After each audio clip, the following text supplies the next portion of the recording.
दोस्तों, हम आपके लिए पितृ पक्ष की एक कहानी लेकर आए हैं। एक समय की बात है, दो भाई बहन थे। दोनों का विवाह हो चुका था और दोनों के दो दो बेटे थे। बहन विधवा हो चुकी थी और अपने भाई के घर में रहती थी। इस बात से उसकी भाभी बहुत नाराज रहती थी। ऐसे ही पितृपक्ष आया तो वह बोला, मैं पितरों के तर्पण और पिंडदान के लिए गंगा जी जा रहा हूँ। ऐसा कहकर वो गंगा जी के लिए चला गया। भाई के जाते ही भाभी ने बाहर खेत में ननद और उसके बच्चों के लिए झोपड़ी डलवा दी। अपने बच्चों के साथ वो झोपड़ी में रहने लगी। सुबह शाम भाई के घर जाकर घर का सारा काम कर आती थी। बदले में भाभी बचा कुचा उसे खाने को दे देती थी। जब भी वो भाभी के घर से आती तो आटा छानने वाला कपड़ा अपने साथ ले आती थी।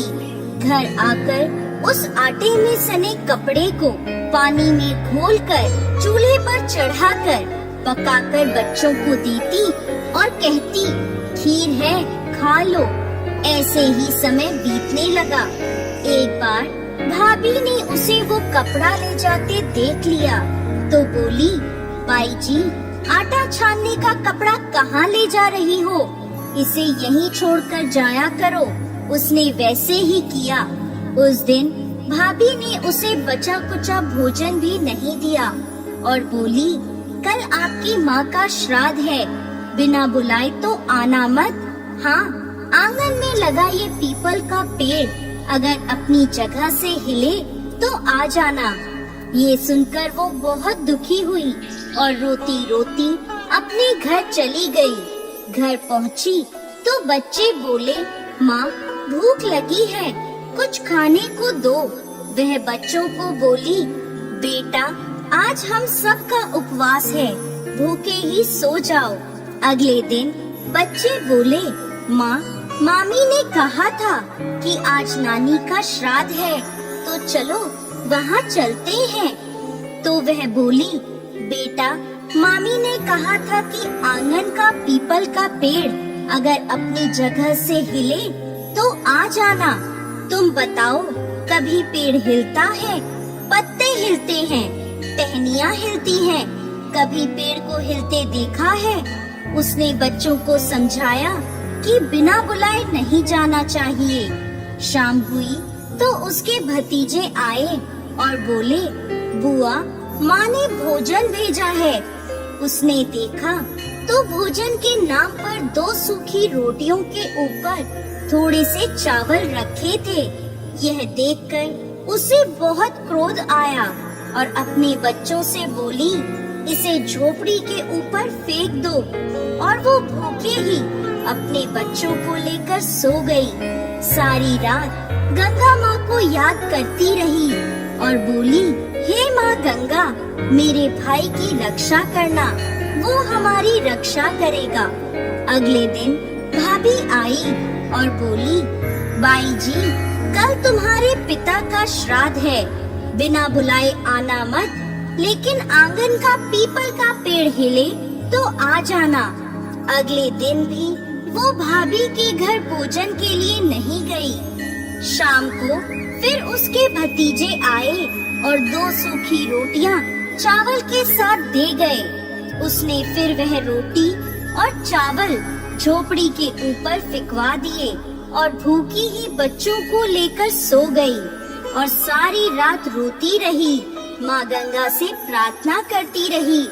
इसी तरह पितृपक्ष के 16 दिन बीत गए और उसका भाई वापस आया तो उसने देखा उसके घर के आंगन में कीचड़ ही कीचड़ भरा है।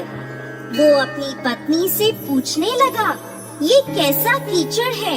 मेरी बहन और भांजे कहाँ हैं? तो उसकी पत्नी बोली, श्राद्ध के पूरे 16 दिनों तक मैंने तुम्हारी बहन और भांजों के पैर कच्चे दूध से धोए हैं, इसलिए यहाँ कीचड़ हो रहा है। तुम्हारे पीछे से मैंने उनकी खूब सेवा करी, खीर पूरी खिलाई, फिर भी वो मुझसे नाराज होकर खेत में झोपड़ी डालकर रह रही है।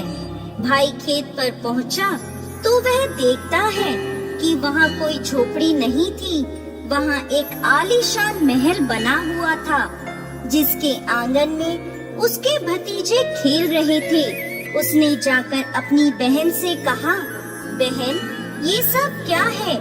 तब उसने अपने भाई को सारी बात बताई और बोली, भाई, जो तेरे आंगन में कीचड़ है वो कच्चे दूध से नहीं बल्कि भाभी के व्यवहार से, जो मैं दिन रात रोती थी, उन आंसुओं का कीचड़ है। माता पिता के श्राद्ध पर भाभी ने कहा, पीपल का पेड़ हिले तो आ जाना, बिना बुलाए मत आना।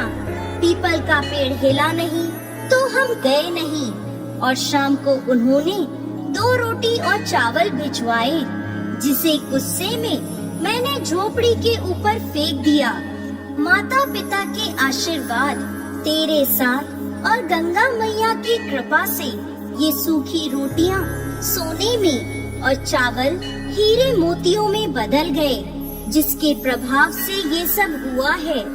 भाई ने अपनी बहन से अपनी पत्नी की गलती की माफी मांगी और घर चलने को कहा।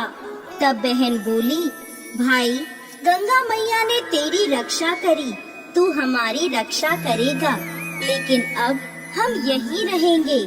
ये सुनकर भाई ने अपने माता पिता को याद किया और बोला, मेरे पितरों, जैसे मेरी बहन और भांजों की रक्षा करी, उनके दुख काटे, वैसे सबके काटना, सबकी रक्षा करना।